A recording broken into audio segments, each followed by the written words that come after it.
प्यारे दोस्तों, उज्जैन नगरी में महासेन नाम का राजा राज करता था। उसके राज्य में वासुदेव शर्मा नाम का एक ब्राह्मण रहता था, जिसके गुणाकर नाम का बेटा था। गुणाकर बड़ा जुआरी किस्म का लड़का था। वह अपने पिता का सारा धन जुए में हार गया। ब्राह्मण ने उसे घर से निकाल दिया। वह दूसरे नगर में पहुंचा। वहां उसे एक योगी मिला। उसे हैरान देखकर उसने कारण पूछा तो उसने सारी बात बता दी। अब योगी ने कहा, लो पहले कुछ खा लो। गुणाकर ने जवाब दिया, मैं ब्राह्मण का बेटा हूं, आपकी भिक्षा कैसे खा सकता हूं। इतना सुनकर योगी ने सिद्धि को याद किया। वह आई। योगी ने उसे आव भगत करने को कहा। सिद्धि ने एक सोने का महल बनवाया और गुणाकर उसमें रात को अच्छी तरह से रहा। सवेरे होते ही उसने देखा कि महल आदि कुछ भी नहीं है। उसने योगी से कहा, महाराज, उस स्त्री के बिना अब मैं नहीं रह सकता। योगी ने कहा, वह तुम्हें एक विद्या प्राप्त करने से मिलेगी, और वह विद्या जल के अंदर खड़े होकर मंत्र जपने से मिलेगी।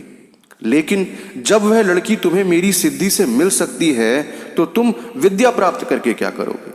गुणाकर ने कहा, नहीं, मैं स्वयं वैसा करूंगा।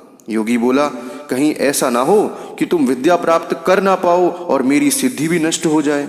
पर गुणाकर माना ही नहीं। योगी ने उसे नदी के किनारे ले जाकर मंत्र बता दिए और कहा, जब तुम जप करते हुए माया से मोहित होगे तो मैं तुम पर अपनी विद्या का प्रयोग करूंगा।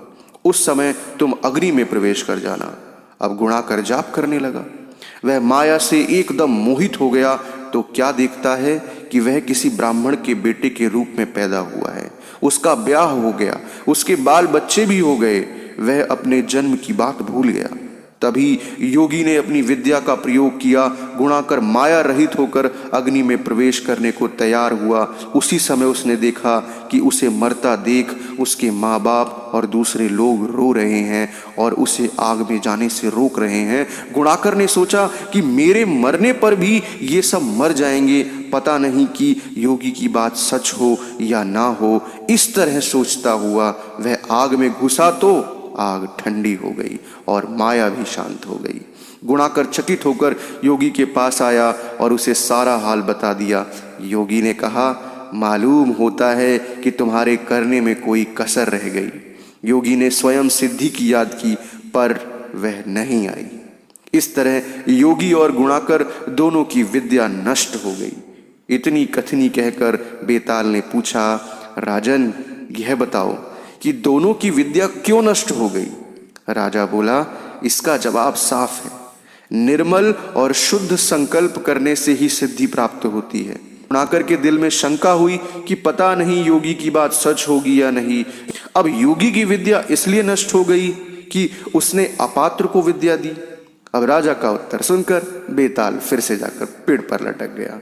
राजा उसे फिर से लेने गया और बेताल ने रास्ते में एक नई कहानी सुना दी। दोस्तों, मिलते हैं अगली कहानी में। तब तक के लिए धन्यवाद।